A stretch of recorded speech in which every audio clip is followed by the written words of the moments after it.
Hello dear students, जय हिंद, वंदे मातरम। स्वागत है आप सभी का एक बार फिर से आपके अपने चैनल फिजिक्स टॉपर्स अकेडमी में। मैं हूं गौरव सिंह और आपके लिए लेकर आया हूं मैं न्यूमेरिकल्स का पार्ट नंबर 2। ठीक है, चैप्टर 1 के न्यूमेरिकल्स चल रहे थे और इसमें आज है हमारा पार्ट नंबर 2। और देखिए आज जो हम कराने वाले क्वेश्चंस वो F बराबर 1/4πε0 के Q1 Q2/r², यानी ये जो है कूलाम्स लॉ है। आज जो हम क्वेश्चन कराएंगे आपको कूलाम्स लॉ पर डिपेंडेंट कराएंगे। ठीक है, चलिए तो इसमें क्वेश्चन नंबर 7 है, क्योंकि क्वेश्चन नंबर 6 तक मैंने आपको प्रीवियस वीडियो में कराए थे। तो आज हम क्वेश्चन नंबर 7 करा रहे हैं कि दो प्रोटॉनों के बीच की दूरी 4 × 10⁻⁻15 मीटर है। तो दो प्रोटॉन है, ठीक है, तो यानी इस तरीके से हम क्या करेंगे, देखो कूलाम के नियम में दो आवेश चाहिए Q1 Q2, तो Q1 और Q2 और बीच की दूरी R होती है। अच्छा, अब जरा ध्यान से देखेंगे आवेश के बराबर होगा, प्रोटॉन दे रखे हैं यहाँ पर, क्या दे रखे हैं, प्रोटॉन। तो प्रोटॉन का आवेश हो गया और दूसरा भी क्या है, वो भी प्रोटॉन है, मतलब Q2 का मान भी क्या रहेगा, सेम रहेगा। तो क्या आपको दे रखा है कि Q1 और Q2 यानी दोनों प्रोटॉनों का आवेश कितना होगा, 1.6 × 10⁻⁻19 कूलाम होगा। ठीक है, ये आवेश होगा हमारा दोनों प्रोटॉनों पर। ठीक है, तो Q1 Q2 के मान समान होंगे क्योंकि दोनों क्या है, प्रोटॉन है। अब देखिए आप कहेंगे सर ये तो इलेक्ट्रॉन का आवेश होता है। जी हाँ, इलेक्ट्रॉन का आवेश और प्रोटॉन का आवेश दोनों का आवेश तो बराबर होता है, परंतु प्रकृति विपरीत होती है।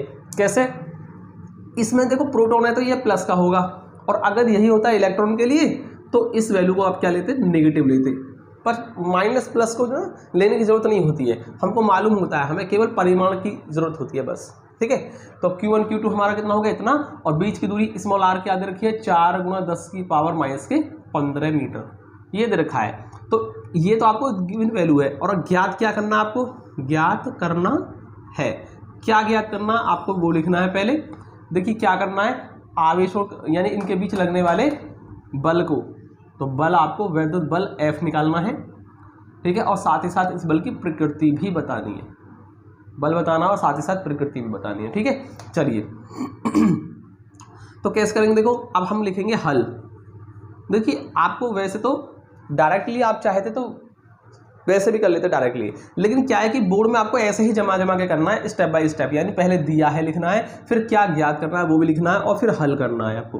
ठीक है, इस तरीके से लिख के आना है। ठीक है, चाहो तो इंग्लिश में लिख देना गिवन, और यहाँ टू फाइंड, क्या फाइंड करना है, और यहाँ सॉल्यूशन, इस तरीके से करना है। ठीक है, यहाँ तो आप कैसे भी कर लो, कोई दिक्कत नहीं है, नहीं भी लिखोगे, डायरेक्ट करना चाहोगे डायरेक्ट भी कर देना, लेकिन बोर्ड में जब आप करोगे ना तो आप ऐसे ही करके आएंगे, एक एक स्टेप को लिख करके आएंगे, तो ही आपको पूरे मार्क्स मिलेंगे। ठीक है, चलिए तो यहाँ मैंने एक क्वेश्चन को बताया कि इस तरीके से जमा के लिखना है आपको बोर्ड में।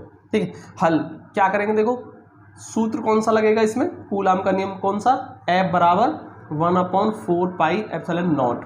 अब देखिए यहाँ पर किसी माध्यम की बात नहीं की गई है, अगर माध्यम की बात की जाती तो उसका परावर्तनांक K का मान दिया होता। ठीक है, और अगर यहाँ पर किसी माध्यम की बात नहीं की गई है तो इसका मतलब वायु या निर्वात के अंदर होगा, जहां पर K का मान क्या होना चाहिए, 1 होना चाहिए। तो आप केवल इतना ही लिखेंगे, K को लिखने की जरूरत नहीं है। ठीक है, और Q1 Q2/r²। इसके बाद देखिए ये वैल्यू जो होती है हमारी 9 × 10⁻9 होती है, हम जानते हैं 9 × 10⁻9। Q1 का मान 1.6 × 10⁻⁻19 और Q2 का मान भी 1.6 × 10⁻⁻19। और इसके बाद दूरी का वर्ग, दूरी कितनी हमारी 4 × 10⁻⁻15 मीटर। ठीक है, अब स्क्वायर होना चाहिए दूरी का, स्क्वायर मतलब 2 बार मल्टीप्लाई कर दो इसको, पावर 3 होता तो 3 बार लिख देते, जितनी पावर उतनी बार मल्टीप्लाई होती है, आप जानते हैं ये बेसिक सा रूल है। ठीक है, अब ना एक काम दो, कैलकुलेशन कैसे करनी, मैं आपको बिल्कुल जीरो लेवल से सिखाऊंगा कि कैलकुलेशन करनी कैसे, बिल्कुल एकदम बेसिक से, बिल्कुल जीरो लेवल से। देखिए कैसे, सबसे पहले ना आप एक काम करो, 9 लिखो और 1.6 को लिख दो, और ये वाला 1.6, ये और ये संख्याएं एक तरफ। ठीक है, संख्याओं को एक तरफ कर दीजिए, और अब 10 की पावर को सबको एक साथ कर लो। पहले सेम साइन वाली को ऐड कर लेते हैं, 19 और 19 38 होगी, 38 में से प्लस वाली पावर क्या हो जाएगी, ये माइनस की पावर 38 आई, ये प्लस के 9, तो 38 में से 9 क्या होंगी, घटेंगी पावर। जब आप 38 में से जब आप 9 घटाएंगे तो कितना बचेगा, 29 बचेगा। ठीक है, 29 बचेगा ना, यानी कि ये जो पावर बची है 29 माइनस की बचेंगी। क्यों, क्योंकि माइनस की वैल्यू ज़्यादा है, माइनस के 38 है और प्लस के 9 है। ठीक है, तो माइनस की बच के आएंगी, माइनस की 29 बचेंगी, ये तो आप जानते ही होंगे, बेसिक सा रूल है। मैथमेटिक्स है, बेसिक मैथमेटिक्स लग रहा है इसमें। तो माइनस के क्या करेंगे आप 29 कर देंगे, ठीक है। इधर देखिए 4 और 4 को आप पास पास लिखेंगे और 10 की पावर एक साथ कर लेंगे, 15 15 30, 10 की पावर माइनस के 30, इस तरीके से। तो ध्यान रखना डिजिटों को एक तरफ कर लेते हैं, ठीक है, और 10 की पावर्स को सबको एक साथ कर लेते हैं, ओके। इसके बाद देखेंगे जरा ध्यान से क्या करना है। इसमें आप चाहो तो ये पॉइंट हटा सकते हो आप 10 करके, ऐसे ही इसमें ये पावर भी हट जाएगी, 10 हो जाएगा, ठीक है, ओके। आज आप जरा ध्यान से देखेंगे 4 चौक 16 और इस 4 से ये भी 4 खत्म हो गया, सही है। अब जरा ध्यान से देखें आप, 9 तो यहाँ बचा हुआ है, क्या बचा हुआ है आपका 9 बचा हुआ है, 9। कैलकुलेशन कैसे करते हैं वो सिखा रहा हूँ मैं आपको, 9, ठीक है। ये सब कैंसिल हो गया हमारा, ये 16 बचा हुआ, अभी 16 बचा हुआ है इधर से, ठीक है, क्योंकि पॉइंट तो हट गया, 16 बचा हुआ है। और 10 की पावर एक साथ कर देंगे हम, देखो यहाँ पर दोनों कैंसिल आउट हो गए, ठीक है। यहाँ आइए आप, ऊपर क्या है 10 की पावर माइनस के 29 है और नीचे कितना बचा हुआ आपका 10 की पावर कितना 30 में से 2 पावर खत्म हो गई भाई, 10 की पावर 2 मतलब 10 ढाई 100, 100 को 10 की पावर 2 लिखेंगे तो ये आपके 10 की पावर 2 बच गई, ठीक है, 10 की पावर 2 हो गई और 29 में से 2 पावर गई तो 28 रह गई, कितना रह गया 28 पावर रह गई। इतना आपको समझ में आ रहा है। अब जरा ध्यान से देखेंगे 16 में 144 और 10 की पावर देखो 28 ऊपर जाएंगी तो ये प्लस की हो जाएंगी, यानी माइनस के 29 प्लस के 28, तो 29 में से 28 कम हो जाएगा, एक पावर बचेगी किसकी माइनस की, ज़्यादा है इसलिए माइनस की एक पावर बचेगी भाई। 29 में से 28 खत्म हो गई, आप वैसे भी देख लिए -28 से -29, इसमें से एक पावर बचेगी, बाकी 28 का 28 कैंसिल हो जाएंगे। उस 10 की पावर -1 को ना आप एक काम करेंगे, इसको नीचे लिख देंगे 10 और एक के आगे जितनी जीरो होती हैं उतने ही डिजिट के बाद पॉइंट लग जाता है, यानी कि 14 के बाद पॉइंट आ जाएगा। यहाँ पर देखो 4 के बाद पॉइंट, एक जीरो है ना तो 1 के बाद पॉइंट आ जाएगा यहाँ, तो 14.4 न्यूटन इतना बल कार्य करेगा, यही आपका आंसर है, ठीक है। पहला आंसर हो गया जिसमें कौन सा कि बल का परिमाण कितना होगा, बल का परिमाण निकल गया 14.4 न्यूटन। अब बात करते हैं प्रकृति की कि प्रकृति क्या होगी, है ना। देखिए बल निकल गया, बात करते हैं प्रकृति।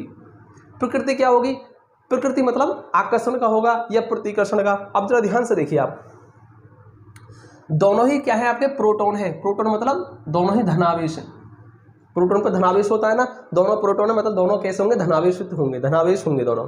अब धन धन पर क्या लगाएगा प्रतिकर्षण लगाता है, यानी एक जैसे जो आवेश होते हैं सजातीय आवेश हो गए, सजातीय आवेश क्या करते हैं एक दूसरे को हमेशा प्रतिकर्षित करते हैं। ये मैंने आपको बेसिक चीज़ें जो बताई थी स्टार्टिंग वाली वीडियो में बताई थी कि दोनों धन धन आवेश हों या दोनों ऋण ऋण आवेश हों, यानी एक जैसे आवेश हों, तो एक जैसे आवेशों के बीच में हमेशा प्रतिकर्षण का बल लगता है। तो आप लिखेंगे यहाँ पर प्रतिकर्षण का बल लगेगा, प्रतिकर्षण, इस तरीके से। अब आप बताइए ये क्वेश्चन आपको समझ में आया कि नहीं आया।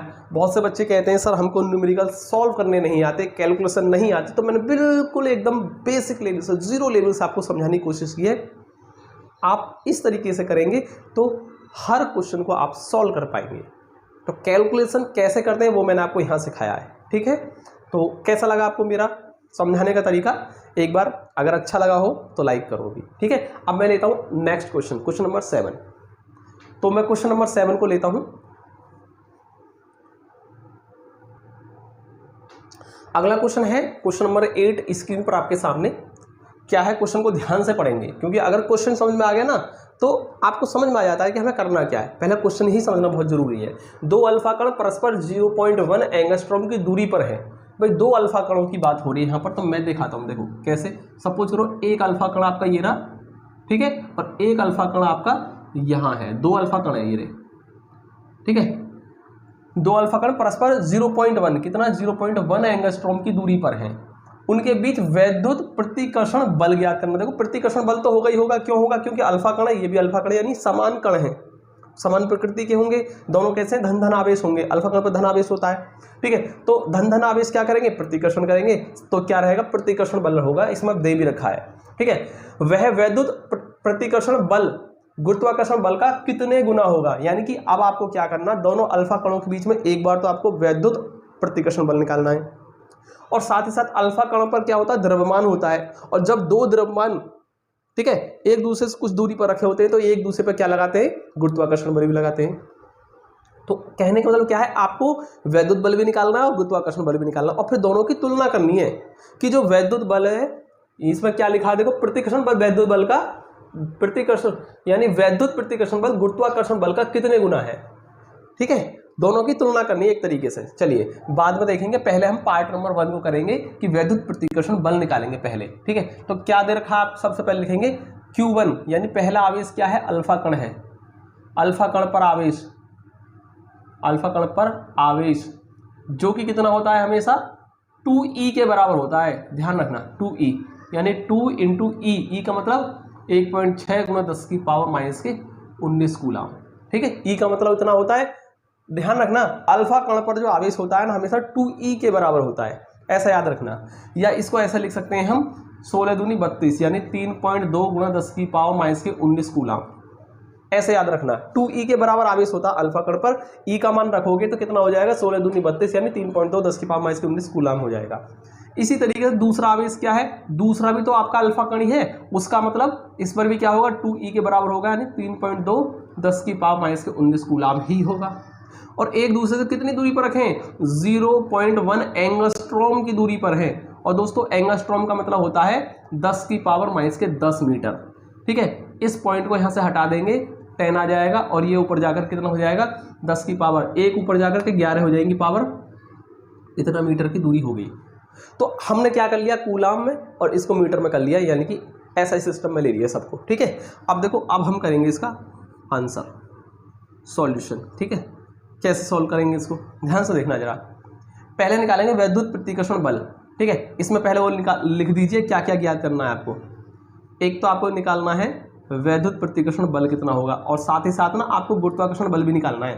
ठीक है, गुरुत्वाकर्षण बल भी निकालना है। ठीक है, तो यहाँ लिखेंगे गुरुत्वाकर्षण बल भी निकालना है, इसको थोड़ा सा मिटा देता हूँ मैं, गुरुत्वाकर्षण बल भी निकालना है।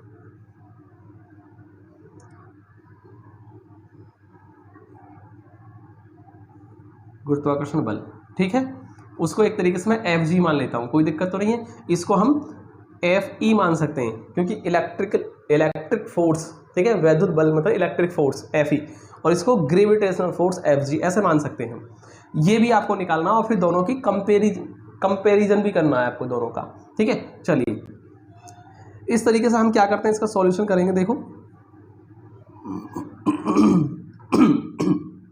देखिए, सबसे पहले वैद्युत प्रतिकर्षण बल निकालेंगे Fe, जो कि कितना होगा, 9 × 10⁻9।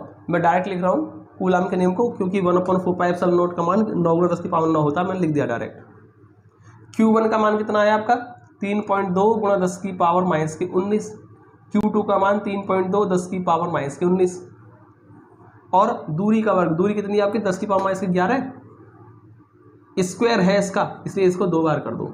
अब दोस्तों फिर से हम क्या करेंगे, सेम प्रोसेस क्या होगा, 9, 3.2 संख्याओं के एक तरफ लिख लो, 3.2 और 3.2, इन सबको एक साथ लिखा।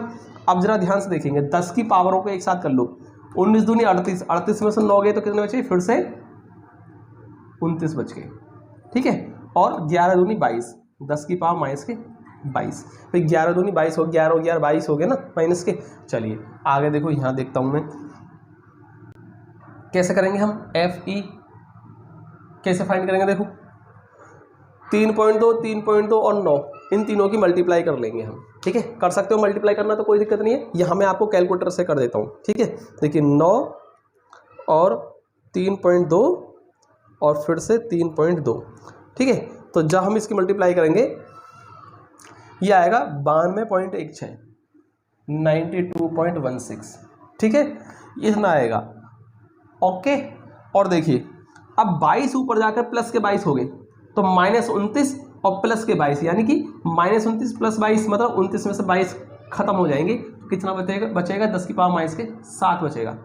ठीक है भाई, 22 खत्म हो गए ना, 29 में से 22 खत्म हो जाएंगे तो 7 बचेंगे, तो ये बचेगा आपका इस तरीके से। और पॉइंट जो आ रहा है ना आपका, यहाँ 2 डिजिट के बाद आ रहा है, और मैंने आपको एक तरीका बताया था कि कभी भी आपको मतलब आंसर देना होता है बोर्ड में, तो कैसे देंगे, हमेशा पॉइंट 1 डिजिट के बाद में होना चाहिए। तो पॉइंट आपका 9 के बाद में होना चाहिए, यानी फर्स्ट डिजिट के बाद में होना चाहिए। तो आपको 9 के बाद में लेना है ये, तो ये आ जाएगा 9.216 हो जाएगा, ठीक है। और 10 की पावर माइनस के 7 है ही। आपने देखो पॉइंट यहाँ था, आपने यहाँ ले लिया, तो आप पॉइंट कहाँ लाएं, अपनी तरफ को लाएं, अपनी तरफ को, या कह सकते हैं लेफ्ट की तरफ आपने खिसकाया है। जब भी आप लेफ्ट की तरफ लाएंगे या कह सकते हैं अपनी ओर खींचेंगे, तो आपको पावर 1 लेनी है, ठीक है। क्या लेनी है, पावर करना, मतलब सॉरी प्लस करना है, पावर में क्या करना, प्लस का साइन लगाना है। और कितने स्थान चल के आया है पॉइंट, आपने एक स्थान खिसकाया, यानी 2 के इधर लगाया आपने, तो एक स्थान खिसकाया है, इसलिए पावर 1 कर देंगे। तो अगर सपोज करो ये 2 स्थान खिसकाते तो यहाँ 2 आ जाता, यहाँ अगर 3 पावर खिसकाते तो यहाँ 3 आ जाता, ठीक है, इस तरीके से। तो FE कितना हो गया हमारा, 9.216 गुणा 10 की पावर माइनस के साथ प्लस का 1, यानी कि माइनस के 6, इतने न्यूटन का प्रतिकर्षण बल लगेगा, ठीक है। तो ये हुआ हमारा पहला वाला कि वैद्युत प्रतिकर्षण बल कितना होगा। अब आपको गुरुत्वाकर्षण बल, ठीक है, और वैद्युत प्रतिकर्षण बल दोनों की तुलना करनी है। तो एक तरीके से ना आप इसको ऐसे भी लिख सकते हैं, जैसा कि तुलना करनी है ना, कैसे लिखेंगे, पहले कौन सा है, देखो वैद्युत प्रतिकर्षण बल है यानी FE, और साथ ही साथ क्या है, बाद में गुरुत्वाकर्षण बल है FG। इसका कंपैरिजन करना है आपको, एक तरीके से ये करना है फाइंड आपको, ठीक है। गुरुत्वाकर्षण बल और वैद्युत बल में तुलना करनी है एक तरीके से, ठीक है। FE अपन FG का मान निकालना है आपको, ठीक। ये आप यहाँ तक सॉल्व कीजिए। अब मैं FE और FG में क्या करूँगा, कंपैरिजन कर दूंगा, यानी सेकंड वाला पार्ट हो जाएगा। तो आप यहाँ तक नोट कीजिए पहले इसको। देखिए मैंने इसको रफ कर दिया है, ठीक है। अब देखिए करते हैं हम इसको। अब ना एक काम कीजिए, FE अपॉन FG दोनों का यानी दोनों का कंपैरिजन करना है आपको। FE का फॉर्मूला लिख दो, 9 गुणा 10 की पावर 9, ठीक है, और Q1 Q2 बटे R²। और इधर लिखेंगे हम किसका, FG, गुरुत्वाकर्षण बल। गुरुत्वाकर्षण होता है F बराबर G, ठीक है, F बराबर G m1 m2 upon R², ये होता है गुरुत्वाकर्षण बल का फॉर्मूला, ठीक है ना। ये तो इस कैपिटल G की वैल्यू भी तो फिक्स होती है बच्चों, तो इस कैपिटल G की वैल्यू कितनी होती है, ये होता है हमारा 6.67 गुणा 10 की पावर माइनस के 11, ये कैपिटल G की वैल्यू होती है, ठीक है, न्यूटन मीटर स्क्वायर पर किलोग्राम स्क्वायर ये होती है, ठीक है। तो हम क्या करेंगे, इस कैपिटल G की वैल्यू लिख देंगे, F बराबर G की वैल्यू क्या है, 6.67 गुणा 10 की पावर माइनस की 11, ठीक है। और m1 m2, अब बात कर लेते हैं m1 m2। अल्फा कण पर द्रव्यमान है, m1 क्या होगा, अल्फा कण है ये, ठीक है ना, अल्फा कण दे रखा है ना। अल्फा कण पर द्रव्यमान कितना होता है जरा बताइए आप, अल्फा कण पर द्रव्यमान कितना होता है, मैं आपको बताता हूँ देखकर। ये होता है 6.6 गुणा 10 की पावर माइनस के 27, 6.6 गुणा 10 की पावर माइनस के 27 किलोग्राम अल्फा कण पर द्रव्यमान होता है। इसी तरीके से, ठीक है, m1 का मान लिखा, m2 क्या, दूसरे अल्फा कण का द्रव्यमान जो कि सेम होगा 6.6 गुणा 10 की पावर माइनस के 27, ठीक है। और कितना आ जाएगा, दूरी का वर्ग, दूरी तो सेम ही रहेगी ना दोनों के लिए, तो आप देखेंगे ये दोनों हमारे कैंसिल आउट हो जाते हैं, ठीक है, R² से R² खत्म, ठीक। अब जरा ध्यान से देखें, इसको मैं ऊपर से रफ कर देता हूं ताकि मुझे थोड़ा सा स्पेस मिल जाए इसे सॉल्व करने के लिए, ठीक है, ठीक है। मैंने इसको रफ कर दिया है, आगे देखिए, 9 गुणा 10 की पावर 9, 9 गुणा 10 की पावर 9, और देखिए यहाँ पर कितना है, Q1 Q2, Q1 आवेश है, यानी 3.2 10 की पावर माइनस के 19 कूलाम होता है पहले अल्फा कण पर, दूसरे अल्फा कण पर आवेश है जो कि 3.2 10 की पावर माइनस के 19 कूलाम मैंने आपको बताया था, ठीक है। और देखिए ये कैंसिल आउट हो गया, नीचे कितना बचा आपका 6.67 और 10 की पावर कितना है माइनस के 11, ठीक, और 6.6 10 की पावर माइनस के 27 और 6.6 10 की पावर माइनस के 27। इस तरीके से हमने क्या कर दिया, सारी जो बची हुई वैल्यू उसको लिख दिया है। अब देखिए इसको यहाँ से सॉल्व कर देते हैं, कैसे करेंगे, 9 3.2 3.2, ठीक है, इन तीनों की मल्टीप्लाई कर देते हैं हम। देखिए मैं कैलकुलेटर से कर देता हूँ, कोई दिक्कत नहीं है, ठीक है, आप सॉल्व कर लेना, देखो कितना आएगा जरा देखेंगे, 9 3.2 3.2, तो ये आएगा हमारा सॉल्व करके 92.16, 92.16, और 10 की पावर कितना होगा 19 दूनी 38, 38 में से 9 गए, 38 में से 9 गए तो 29 बच गई पावर, ठीक है, माइनस की। और ये आएगा हमारा, देखिए अब आप क्या करेंगे इसमें 6.67, 6.6 और 6.6 इन तीनों की मल्टीप्लाई कर देंगे, 6.67 और 6.6 और 6.6। जब इन तीनों की मल्टीप्लाई करेंगे ना आप, ये आएगा 290.54, ठीक है। और 10 की पावर कितना हुआ 27, 54, 54 और 11 कितना हुआ 54, 55 और 10 65, तो ये 65 आ जाएगी पावर, ठीक है। इन तीनों को 27, 27 और 11 को जोड़ेंगे तो 65 आएगा। अब ना एक काम कर दो, 92.16 में 290.54 का भाग कर दो आप, ठीक है। कैसे देखो 92.16, ठीक है, इसमें आपको भाग करना है 290.54, 290.54 का, ठीक है। तो इसमें आप भाग करेंगे तो ये आएगा 0.317 और 10 की पावर कितना हुआ 65 में से 29 घटा दो आप, ठीक है, 65 में से 29 पावर कम हो जाएंगी ऊपर जा करके, तो ये बचेगी यहाँ से 36 पावर। कितनी बचेगी 36, प्लस की बचेंगी, क्यों, क्योंकि प्लस के ज़्यादा है, 65 ऊपर जाके प्लस के 65, 65 में से 29 गया तो 36 बची। अब देखिए मैंने आपको एक चीज़ बताई थी कि पॉइंट हमेशा एक संख्या के बाद में, जैसे कि 3 है, 3 के बाद में जाएगा पॉइंट, तो 3 के बाद में पॉइंट आएगा 1 7, 10 की पावर 36 तो है ही इसमें ऑलरेडी। अब आपने पॉइंट कहाँ कर दिया, पॉइंट को आपने यहाँ खिसकाया यानी दूर की तरफ। मैंने पिछली बार क्या बताया था, जब पॉइंट को आप अपनी ओर खींचते हैं तो प्लस लगाते हैं, यहाँ क्या कर रहे हैं आपकी बार दूर की तरफ धकेल रहे हैं आप, जब दूर की तरफ धकेल रहे हैं इसलिए माइनस आएगा यहाँ पर, ठीक है। और कितना स्थान खिसकाया पॉइंट को आपने यहाँ से 3 के बाद पहुँचाया है, यानी 3 के बाद पहुँचाया यानी एक स्थान खिसकाया, इसलिए एक पावर हो जाएगी इसमें से, ठीक है। तो 3.17 गुणा 10 की पावर 36 में से एक गया तो 35 पावर बची, इतने गुना हो जाएगा, यही आपका क्या होगा आंसर हो जाएगा, ठीक है। अब मैं देखो इसका आंसर भी चेक कर लेता हूँ। इसका आंसर देखो इसमें बुक में दे रखा 3.1 10 की पावर 35 गुना, ठीक है, वही आ रहा हमारा 3.1 और 10 की पावर 35 गुना, ठीक है। चलिए तो ये हमारा क्वेश्चन हुआ। देखिए क्वेश्चन काफ़ी लेंथी थे हमारे, 2 ही क्वेश्चन आज हो पाए, ठीक है, और बाकी क्वेश्चन मैं लाऊंगा नेक्स्ट वीडियो में। आज की वीडियो में इतना ही रहने देते हैं, वीडियो काफ़ी लेंथी हो जाएगी, ठीक है। चलिए मिलते हैं अगली वीडियो में, जय हिंद।